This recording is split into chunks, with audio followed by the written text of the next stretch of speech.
right, Sarah, so it's week 2 in our Resurrected study, looking at 6 different people or groups of people that had an interaction with the resurrected Jesus in the 40 days from his resurrection to his ascension, right, to where he leaves this earth as we know it. And so week 2, famous one is Peter, right? And what's interesting is what Peter and some of the other followers did is they returned to their old way of living. Jesus disrupted their life for years, and he dies presumably to them, and they just go back to what they know, and that's fishing. Yeah. So we're at the Sea of Galilee. They're on a boat. They're fishing all night. They catch nothing, like no fish are caught all night. And I think that's God's grace, right? Like they go back to the thing they were before, and God's like, I'm not going to let you catch anything. It's not going to work out. They catch nothing. They're exhausted.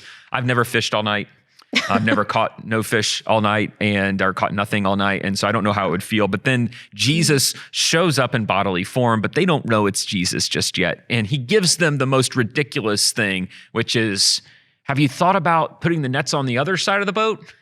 And I don't know if they laughed at him. I don't know what they did. I would have probably not done it, but they did it. Yeah. And they caught so many fish. Yeah, and it's interesting because it's a callback to when Jesus calls them the first time, right? Yeah. And so it's so interesting how this parallels in a lot of different ways. Yeah. Yeah, and you will see that later on in the story here in a second. And the Bible is so rich. They catch 153 fish. I don't know. Exactly 153. I don't know how that happened. And they were talking about it was just enough to be a lot, and the nets stretched, but they didn't break. And at that moment, they see who Jesus really is when this miraculous thing happens yet again. And it says Peter throws on his overcoat, right? Yep. And he starts running in from 100 yards out again, so much detail, runs a football field through the shallow water into Jesus. And then my favorite part of the story is they eat the fish on the shore. He had made a fire. Jesus made a fire for them to eat. And it's one of those details we can miss, Sarah, but it's really important. Yeah. It shows Jesus' humanity. Yeah. He's alive. Yeah, this isn't ghost Jesus. Fish. This isn't ghost Jesus or, mysterious smoke Jesus. This is a literal Jesus eating fish and bread, it says, with them. And I can only imagine what the conversation looked like.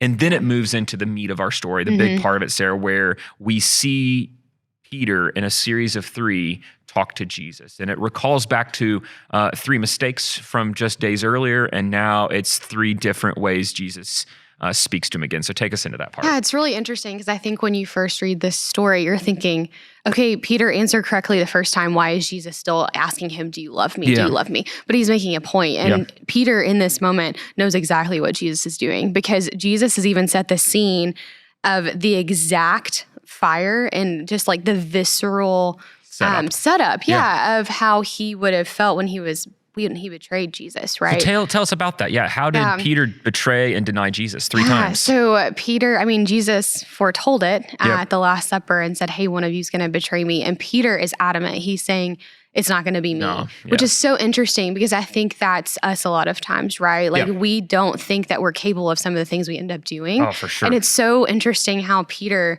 with that first denial, says no. And it's really, really quick. Yeah. Like he doesn't even hesitate to say, no, I don't know him. And then I feel like it escalates a little bit because even the text says that he denies him first time, just denying.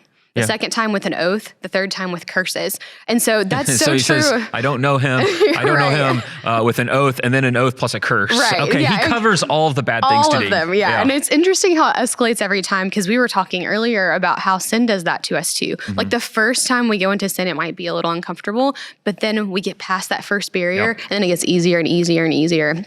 And so in this moment, like Peter knows that Jesus is calling back to when he betrayed him around that fire. So Jesus is back on the beach. The fire's going. There was a fire that night when he was killed or when he was on trial and he denied them. And then there's a fire in this morning where Jesus is sitting there, they're eating them.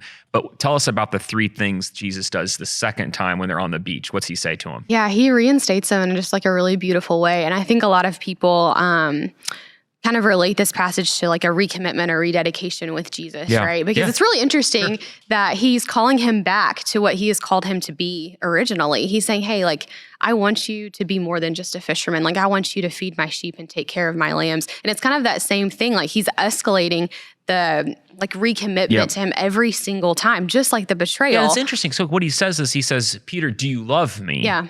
And when Peter says, obviously, yes, I do. Of course, yeah. Every time what he's pushing the narrative is, okay, if you love me, what you're going to do is lead my ministry, feed my sheep. Right. You're going to be a leader. And he keeps pushing the envelope. And I think, why would he need that? Why would Peter need that from Jesus? Is because he knows he's denied him. Right. So maybe he feels disqualified. Oh, for sure. I mean, I would feel that in that moment. And it's interesting, like we were talking about this earlier too, of he threw on his outer garment to go meet Jesus. And again, like we don't really know why, but kind of in my head, I was thinking he might feel some shame.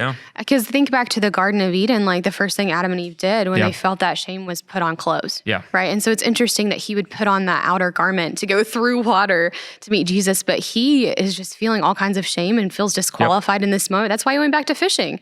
Because he didn't know what else to do the only but thing to he's go qualified back. for. And so if we were to get practical for a second, I think all too often we find ourselves caught in that situation where we've done something shameful and we feel disqualified to do the things of God now.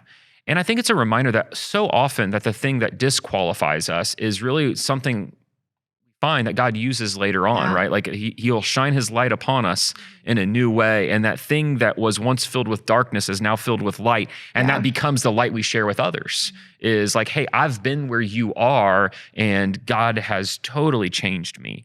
And that we're not too far gone, right? Like it doesn't get a whole lot worse than what Peter did. Right. And nobody's too far gone. It's just like we talked about a few weeks ago with confession. Like the Lord can use like those deepest dark parts of our stories to bring others into the light and for his good. And so I think Peter is just like one of many examples of how the Lord can restore us from when we think we were too far gone. You know, nobody's too far gone. Like if he can restore Peter from his shame and his betrayal of Jesus, then he can restore me too. He literally denied Jesus at the most vulnerable point, and did it aggressively and in terrible ways.